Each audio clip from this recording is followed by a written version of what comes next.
इस क्लास से हम अब शेड्यूल 3 के ऊपर बात करते हैं।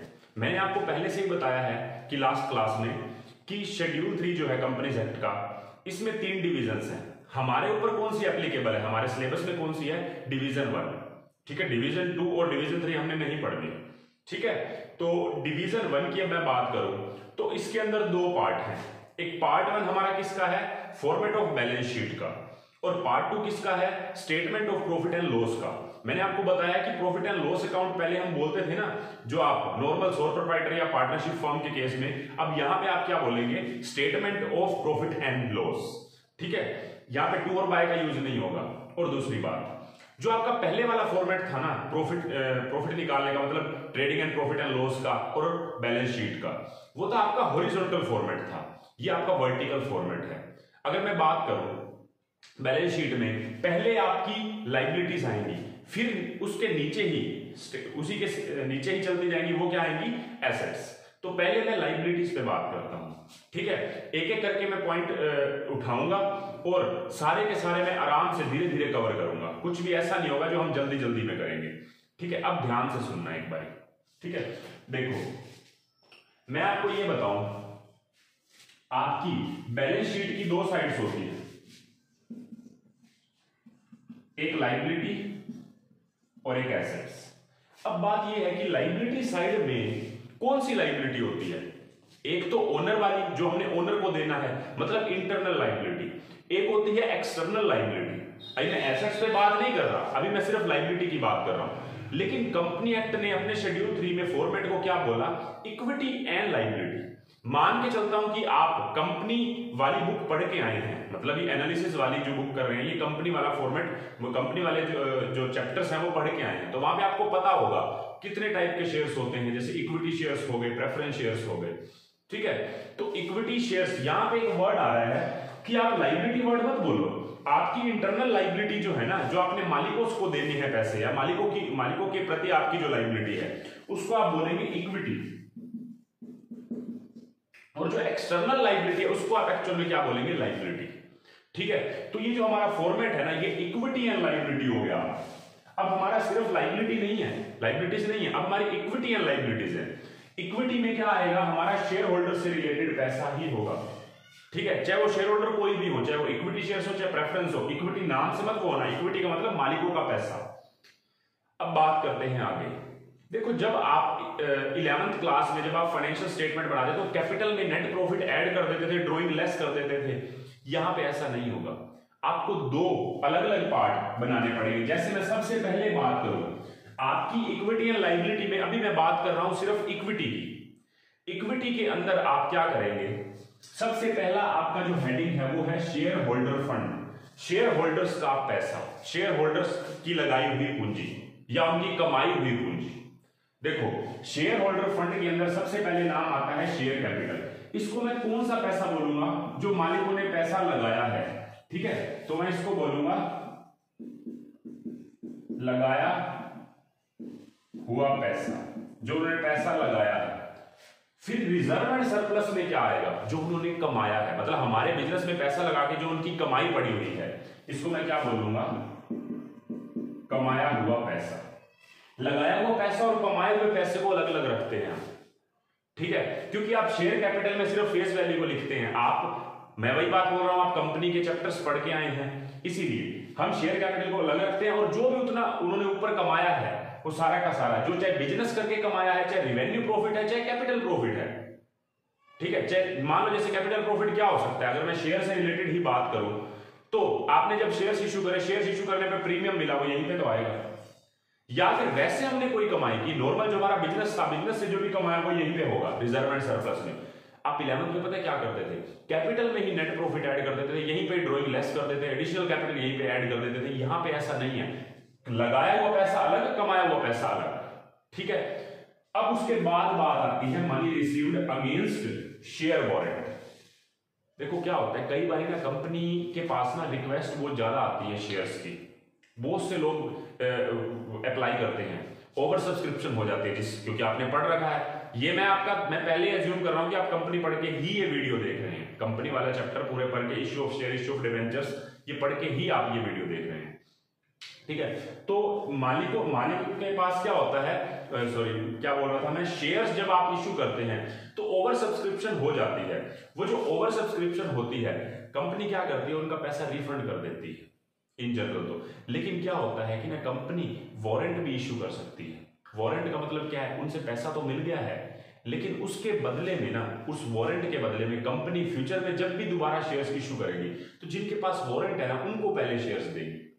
एक हिसाब से कंपनी लायबल है वारंट के अगेंस्ट शेयर देने के लिए जिन्होंने वारंट खरीदा हुआ है। ठीक है, तो शेयर वारंट शेयर कैपिटल तो नहीं है, शेयर वारंट शेयर कैपिटल तो नहीं है, लेकिन वो शेयर होल्डर फंड का तो पार्ट है, क्योंकि ये कंपनी के मालिक बनेंगे, ये कभी ना कभी तो कंपनी के मालिक बनेंगे, कभी ना कभी तो ये वारंट का पैसा इसमें शेयर कैपिटल में ट्रांसफर होगा ना, जब ये शेयर होल्डर बन जाएंगे। ठीक है, इसीलिए ये शेयर होल्डर फंड में ही काउंट किया जाता है। अब एक बात और भी है, हमें जो पैसा मिला है money received against share warrant, ये जो शेयर वारंट होता है ये क्या होता है, ये बियरर इंस्ट्रूमेंट है। बियरर का मतलब क्या है, आप इसको बिना कंपनी से कुछ मतलब साइन करवाए, किसी भी कंपनी के किसी भी जो डायरेक्टर हैं उनसे या शेयर होल्डर से, बाकी से जो भी इनकी रिक्वायरमेंट होती है उससे साइन करवाए बिना, ये आपका एक बियरर इंस्ट्रूमेंट है जिसके ऊपर जिसने भी इसको होल्ड कर रखा है शेयर वारंट को उसका नाम नहीं लिखा होता, ये बियरर है। आप चाहे, मेरे पास शेयर वारंट है किसी कंपनी का, मैं शेयर खरीद सकता हूं, मान लो अगर मैं किसी और को बेच दूं तो वो उसके पास राइट है वो। लेकिन शेयर कैपिटल मतलब शेयर जिसके पास होते हैं ना उसके पास होता है share certificate. Share certificate without company में अपनी एप्लीकेशन लगाए बिना, मतलब मुझे शेयर ट्रांसफर करने या पीछे से बिल्कुल साइन हो के आएगा कि यस हम आपका अपने रजिस्टर ऑफ मेंबर्स में से नाम हटा रहे हैं, आप हमारे मेंबर नहीं रहे, और इसकी जगह पे नए मेंबर का नाम आ जाएगा उस पर। क्योंकि क्या होगा कि जो शेयर कैपिटल में जिन्होंने पैसा लगा रखा है ना उस पे उनका नाम लिखा होता है, शेयर होल्डर हैं ये हमारे, तो हम क्या होगा, कंपनी को पुराने जो मेंबर्स हैं उनका नाम हटा के उसकी जगह पे नए का नाम लिखना पड़ेगा जिसको हमने शेयर सेल किए होंगे। इट मीन शेयर सर्टिफिकेट जो होता है ना वो बियरर नहीं है, वो बियरर नहीं है। ठीक है, वो आपको पूरे लीगल प्रोसीजर से काम करके ही आप किसी और को ट्रांसफर कर सकते हैं, जबकि शेयर वारंट जो है ये बियरर है, आप किसी को भी सेल कर सकते हैं, इस पे आपका नाम नहीं लिखा होता, बल्कि आपका गुम भी हो जाए तो किसी और के हाथ में चढ़ जाए ना तो वो भी उसका मालिक ही माना जाएगा एक हिसाब से शेयर वारंट का। ठीक है, तो वो कंपनी से उसके अगेंस्ट कभी भी शेयर्स ले सकता है जब कंपनी इशू करेगी। ये बात मैंने आपको 3 बताई है। ठीक है, उसके बाद हम आते हैं, ये भी आपकी एक हिसाब से इक्विटी ही है। देखो आप क्योंकि शेयर वाला चैप्टर पढ़ के आए हैं तो आपके पास शेयर एप्लीकेशन का पैसा आता था। शेयर एप्लीकेशन का जब आपके पास पैसा आया, ये थोड़ी ना कि आज आपके पास एप्लीकेशन आई है तो उसी दिन आप साथ के साथ उनको शेयर अलॉट भी कर दोगे, ऐसा नहीं होता, टाइम लगता है। मान लो कंपनी ने शेयर्स इशू करे 1 जून को, 30 जून तक एप्लीकेशन आती रही और 1 जुलाई को अलॉटमेंट की गई, तो 1 जून से लेकर 30 जून तक जितना भी पैसा आया वो कहां पे है, वो क्या शेयर कैपिटल बन गया क्या? नहीं बना। क्यों नहीं बना वो शेयर कैपिटल? वो शेयर कैपिटल नहीं बना क्योंकि अभी तक हमने शेयर अलॉट किए ही नहीं है उनको फाइनली। लेकिन अब बात को समझे, ये पैसा अगर एप्लीकेशन का है, अभी इसकी अलॉटमेंट पेंडिंग है, ये पैसा जब 1 जुलाई आ जाएगी, जिस दिन अलॉटमेंट हो जाएगी उस दिन ये पैसा कहां ट्रांसफर होगा? यही पैसा शेयर कैपिटल में चला जाएगा। क्या सिर्फ शेयर कैपिटल में जाएगा, कुछ कहीं और भी जा सकता है? तो यस जा सकता है। कहां पे हो सकता है कि कई शेयर होल्डर्स थे, जैसे हमने 1 लाख शेयर्स इशू करे लेकिन रिक्वेस्ट 1,50,000 शेयर होल्डर शेयर्स की आ गई, तो 50,000 शेयर्स वालों का पैसा क्या होगा? या तो मुझे अलॉटमेंट पे एडजस्ट करना पड़ेगा या मैं उसको रिफंड कर दूंगा। तो रिफंड होने के चांसेस है ना, तो ये पैसा रिफंड में भी चला जाएगा। और रिफंड कहां पे आएगा? रिफंडेबल होगा पहले, और रिफंडेबल आएगा आपका इधर अदर करंट लायबिलिटी के अंदर, शेयर एप्लीकेशन मनी जो रिफंडेबल हो चुकी है। अब मैं आपको बोलूं कि आपके पास 2 कैटेगरीज थी, मान लो मैं यहां पे लिख रहा हूं वैसे रफली कि 2 कैटेगरीज थी आपके पास।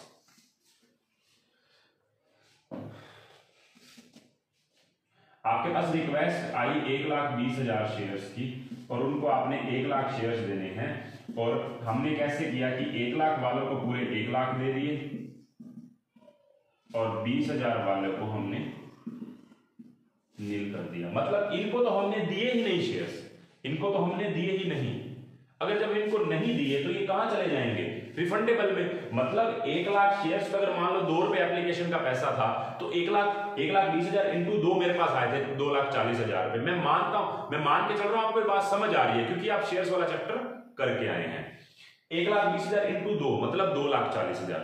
उस 2,40,000 में से 1 लाख इंटू 2 तो जिस दिन अलॉटमेंट डेट होगी कहां पे चले जाएंगे, शेयर कैपिटल में, और बाकी 20,000 इंटू 2 40,000 कहां चले जाएंगे, अदर करंट लायबिलिटी में रिफंडेबल हो जाएंगे।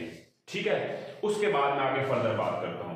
तो ये आपका हो गया share application money pending allotment. एक हिसाब से दोनों इक्विटी ही है, एक हिसाब से दोनों इक्विटी ही है। उसके बाद मैं बात करता हूं, अब आपकी लायबिलिटी आ गई। अब आपकी 2 टाइप की लायबिलिटी है, एक नॉन करंट लायबिलिटी, एक करंट लायबिलिटी। पहले मैं बात करता हूं नॉन करंट लायबिलिटी की। तो देखो नॉन करंट लायबिलिटी में सबसे पहले है लॉन्ग टर्म बोरोइंग्स। अब बात ऐसा है कि लॉन्ग टर्म बोरोइंग्स में क्या क्या आता है, बात करनी है मुझे सारे पॉइंट्स के ऊपर बात करनी है, एक एक आइटम पे मुझे बात करनी है कि शेयर कैपिटल में आगे अंदर क्या होगा, रिजर्व एंड सरप्लस में क्या क्या होगा, लॉन्ग टर्म बोरोइंग्स के अंदर क्या होगा, ये सभी के ऊपर बात करनी है। लेकिन मैं पहले एक बार ऊपर से आपके लिए पढ़ रहा हूं। ठीक है, अब बात को समझिए। मेरी इक्विटी एंड लायबिलिटी वाली साइड के अंदर मेरी इक्विटी पूरी हो गई।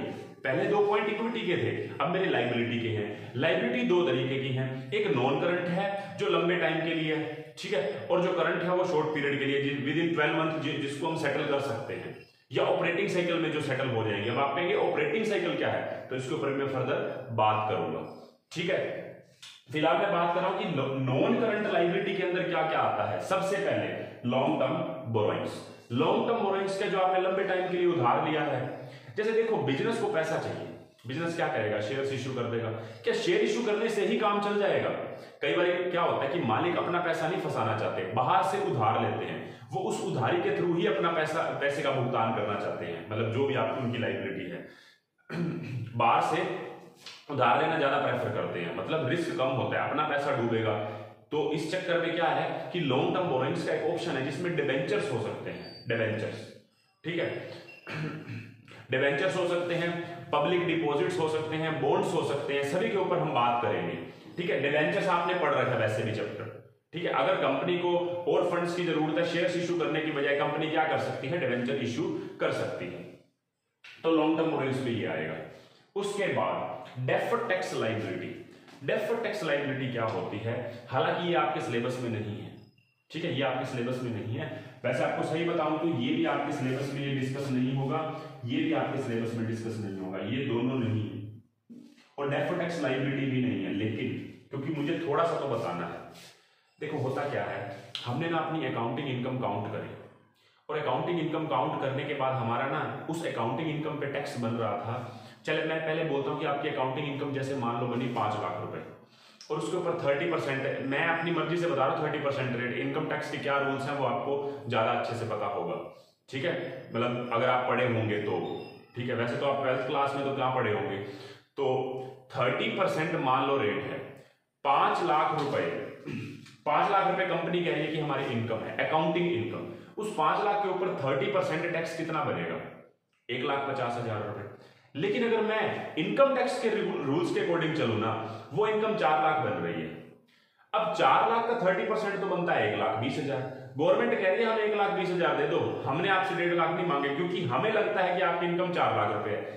वैसे मैं आपको बता रहा हूं, हमने जो टैक्सेबल इनकम थी ना, अकाउंटिंग इनकम नहीं, टैक्सेबल इनकम जो है वो आपकी कितनी थी, 4 लाख। तो उसके ऊपर 30% के हिसाब से गवर्नमेंट कह रही है 1,20,000 दो, जबकि मैं खुद अपनी मर्जी से प्रोविजन बना के बैठा हूं, कितने रुपए का, 1.5 लाख रुपए का। गवर्नमेंट हमें 1,20,000 रुपए के लिए कह रही है कि आप दे दो। इट मीन्स हमने कितने रुपए गवर्नमेंट को कम दी, अपनी अकाउंटिंग इनकम से रिलेट करूं तो मैंने 30,000 रुपए कम दी। ये मेरी डेफर्ड टैक्स लायबिलिटी है, आज पे नहीं होगा तो कल को पे हो जाएगा। अब आप कहेंगे ये कैसे पे हो जाएगा, अगले साल थोड़ी ना ये इनकम देखी जाएगी दोबारा से, अगले साल तो नई तरीके से इनकम आएगी। नहीं, ऐसा नहीं है। कई बार पता क्या होता है, इनकम टैक्स में ना कुछ खर्चे ऐसे होते हैं कि ना इनकम टैक्स के रूल के अकॉर्डिंग कि वो खर्चे मान लो इस साल में अलाउड नहीं थे डेबिट करने पीएनएल में, अगले साल अलाउड हो जाए। मैं आपसे एक चीज पूछता हूं, गवर्नमेंट ने क्या बोला है, अभी मैंने आपको एक बात बोली है कि 5 लाख रुपए इनकम है। मैं आपको समझाता हूं ये पॉइंट, क्योंकि कोई भी चीज ना बिना समझे नहीं रहनी चाहिए। 5 लाख रुपए आपकी अकाउंटिंग इनकम है। इस 5 लाख के ऊपर 30% अगर आप करते हैं तो 1.5 लाख रुपए आपका टैक्स बनता है। और टैक्सेबल इनकम गवर्नमेंट कितना बोल रही है, टैक्सेबल इनकम है आपकी कितनी, 4 लाख रुपए। तो इसका 30% आपका 1,20,000 में बन रहा है। ठीक है, एक बात बताओ, टैक्सेबल इनकम जो है आपकी 4 लाख होने का रीजन क्या है, किस कारण से आपकी इनकम कम हो गई? क्योंकि हो सकता है कि गवर्नमेंट ने हमें कुछ खर्चे अलाउड कर दिए हों, लेकिन मैं उसको अगले साल में अलाउड करने वाला हूं। हो सकता है ना, मैंने एक खर्चे के बारे में सोचा, सुनना बात को ध्यान से। मान लो मेरा कोई खर्चा था 50,000 रुपए का, मैंने डिसाइड किया कि मैं इसको 5 साल में राइट ऑफ करूंगा। 5 साल में 50,000 का एक हिस्सा 10,000 पे हिस्सा राइट ऑफ करूंगा, ऐसे ऐसे 10-10 करता जाऊंगा। ठीक है, लेकिन हुआ क्या, गवर्नमेंट कहती है आप इसके 50 के 50 इकट्ठे राइट ऑफ कर दो। अब इकट्ठे राइट ऑफ करने से प्रॉफिट पे क्या फर्क पड़ा? 50,000 जहां मैं 10,000 डेबिट कर रहा था, वहां पे गवर्नमेंट कहती है 50 डेबिट पूरे कर लो, अगले साल में अलाउड नहीं होगा, अभी कर लो। तो इससे करने से मेरी इस साल की इनकम जो है अपने आप कम होगी, मेरा टैक्स कम बन गया। लेकिन मैं अपनी अकाउंटिंग इनकम के हिसाब से चलूं तो मैं अगले साल नेक्स्ट ईयर में मैं चाहता हूं कि मैं क्या करूंगा, इस 10,000 को धीरे धीरे राइट ऑफ करूंगा। तो जो आज मेरा खर्चा डेबिट हो गया है इनकम टैक्स वाले के रूल के अकॉर्डिंग, मेरा आज ही 50,000 डेबिट हो गया, लेकिन अकाउंटिंग इनकम के अकॉर्डिंग वो 10-10 करके होना है। तो कहीं ना कहीं मेरा जो मैंने जो सोच रखा था, मेरा टैक्सेबल इनकम जो है, अकाउंटिंग इनकम 5 लाख है, टैक्सेबल इनकम मेरी क्या हो गई, अपने आप कम होगी, क्योंकि मेरे को गवर्नमेंट ने खर्चा ज्यादा अलाउड कर दिया। जैसे ही खर्चा ज्यादा अलाउड किया ना, तो मेरा टैक्स कम बन गया। तो मैं भी मान के चल रहा हूं ये मेरी लाइबिलिटी है, मैंने देनी है, अगली बार दे लूंगा, अगले साल में एडजस्ट होगा। क्योंकि जो खर्चा मैं अकाउंटिंग इनकम के हिसाब से लेके चल रहा हूं, तो अगली बार अब क्या होगा, अकाउंटिंग इनकम के हिसाब से अगली बार फिर से 10,000 रुपया चार्ज मैं करूंगा, लेकिन टैक्सेबल इनकम वाले अलाउड नहीं करेंगे, क्योंकि वो इसी साल में 50,000 डेबिट करवा चुके हैं। वो कहेंगे अब अपनी इनकम बढ़ा दो, पिछली बार तो हमने घटा दी थी, अब बढ़ानी पड़ेगी ना, क्योंकि मैंने क्या किया था, धीरे धीरे राइट ऑफ करना था, और इनकम टैक्स वालों ने पहले साल ही राइट ऑफ करवा के पहले साल तो मेरी इनकम घटा दी। अब अगली बार तो बढ़ेगी ना, क्योंकि गवर्नमेंट आगे तो खर्चा अलाउड करेगी नहीं, वो तो पहले साल ही 50,000 पूरा राइट ऑफ करवा चुके। तो जैसे ही 10,000 में अपनी अकाउंटिंग इनकम के साथ जैसे ही मैं डेबिट करूंगा, मान लो मैं 10,000 को अगले साल सेकंड ईयर में 10,000 को अकाउंटिंग इनकम के अकॉर्डिंग, अकाउंटिंग इनकम निकालने के लिए मैं 10,000 को अगर मैं पीएनएल में डेबिट करूंगा, तो मेरी इनकम जितनी भी आएगी गवर्नमेंट अपनी टैक्सेबल इनकम के हिसाब से उसको अलाउड नहीं करेगी। जब नहीं करेगी तो टैक्सेबल इनकम अप हो जाएगी, बढ़ के आ जाएगी। वो जो टैक्सेबल इनकम बढ़ के आ जाएगी, मुझे वो ज्यादा पे करनी पड़ेगी जितना मैंने सेकंड ईयर में अकाउंटिंग इनकम के हिसाब से सोचा। अब की बारी मेरा क्या हो जाएगा, टैक्स बढ़ के आ जाएगा, तभी मैं उसके लिए पहले से ही लायबिलिटी निकाल के रखूंगा। इसी को बोलते हैं डेफर्ड करना, अपनी टैक्स लायबिलिटी को डेफर्ड करूंगा। ठीक है, मैंने ये बोला कि आपकी अकाउंटिंग इनकम अगर आपकी टैक्सेबल इनकम से ज्यादा है तो डेफर्ड टैक्स लायबिलिटी बनेगी। अब मैं अपोजिट कर दूं कि अगर आपकी टैक्सेबल इनकम आपकी अकाउंटिंग इनकम से ज्यादा आ गई, तो गवर्नमेंट कहती है कि आपकी इनकम ज्यादा है, आपने खर्चे जो है ना किसी तरीके से क्या कर दी है, एडजस्टमेंट कर दी है, और अपनी इनकम जो है उसको छुपाया है, खर्चे दिखा दिया आपने। ठीक है, आप अपना जो है खर्चों को हटाओ, प्रॉफिट बढ़ाओ, टैक्स ज्यादा दो। अब मैं कहूंगा कि मैंने ज्यादा टैक्स पे कर दिया, जितना मैंने अकाउंटिंग इनकम के हिसाब से सोचा था उससे ज्यादा टैक्स पे कर दिया, इसकी एडजस्टमेंट भी अगले सालों में होगी, तो ये मेरे लिए क्या बन जाएगी, डेफर्ड टैक्स एसेट्स। आप इसके टेक्निकल पॉइंट में जाना चाहते हैं तो कोई फायदा नहीं है, क्योंकि आपके सिलेबस में नहीं है। AS 22 है, अकाउंटिंग स्टैंडर्ड 22, उसमें डिस्कस हो सकता है, कभी आप पढ़ेंगे तो। ठीक है, वो भी मैं ही कर दूंगा। ठीक है, तो अब मैं बात करता हूं आगे। मैंने जैसे आपको डेफर्ड टैक्स लायबिलिटी पढ़ाया ना, मैं डेफर्ड टैक्स एसेट्स यहीं पे डिस्कस कर चुका, मैं अब दोबारा से डिस्कस नहीं करूंगा, कोई फायदा ही नहीं है। ठीक है, उसके बाद फिर मैं बात करता हूं अदर लॉन्ग टर्म लायबिलिटीज की। देखो एक बात बताओ, आपने इश्यू ऑफ डिबेंचर चैप्टर किया तो उसके अंदर ना 6 केसेस आते थे, 6 केसेस ध्यान होंगे, जिसमें premium on redemption of debenture का भी एक केस था। वो जो premium on redemption of debentures था, वो आपका आज जिस दिन शेयर्स इश्यू करेंगे उसी दिन आपको वो प्रीमियम निकालना पड़ता था, एंट्री करके loss on issue of debenture to premium on redemption of debenture. पे मान लो 10 साल बाद होने हैं, क्या आपकी लायबिलिटी तो है, पक्का है, कंफर्म है लायबिलिटी। अब लायबिलिटी तो है, क्या ये आज पे होनी है, नहीं होनी है, इसलिए मैं इसको अदर लॉन्ग टर्म लायबिलिटीज में दिखाऊंगा।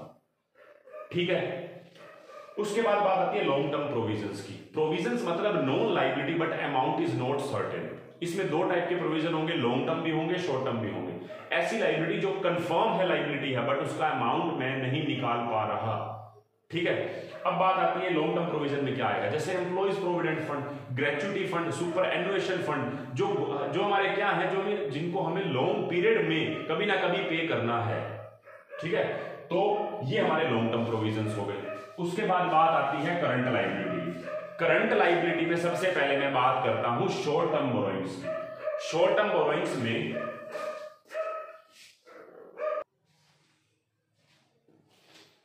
तो बात करते हैं करंट लाइबिलिटी में। करंट लाइबिलिटी में सबसे पहले है शॉर्ट टर्म बोरोइंग्स। अब बात आती है कि शॉर्ट टर्म बोरोइंग्स, जैसे मैंने लॉन्ग टर्म बोरोइंग्स की बात करी कि आपका लोन है कोई भी जो लॉन्ग पीरियड के लिए आपने लिया है, जिसमें डिबेंचर्स, कोई भी लोन हो सकता है, पब्लिक डिपॉजिट्स हो सकते हैं, बॉन्ड्स हो सकते हैं। शॉर्ट टर्म बोरोइंग्स भी ऐसे ही है। आपका कोई भी शॉर्ट पीरियड के लिए कोई भी लोन हो, ठीक है, वो सारा आपका किसके अंदर आएगा, शॉर्ट टर्म बोरोइंग्स के अंदर। उसके बाद ट्रेड पेबल्स। ट्रेड पेबल्स क्या होते हैं?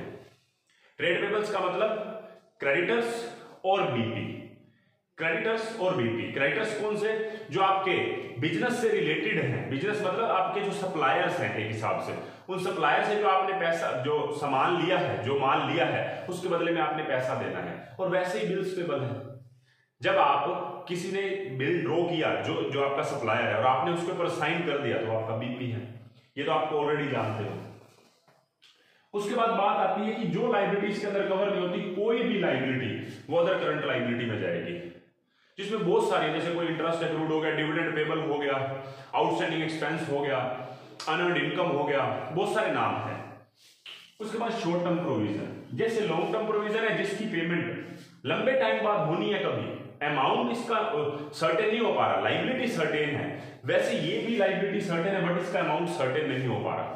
लेकिन एक पता है, दो टाइप के प्रोविजंस होते हैं। एक तो वो जिनकी लाइबिलिटी नोन है बट अमाउंट सर्टेन नहीं है।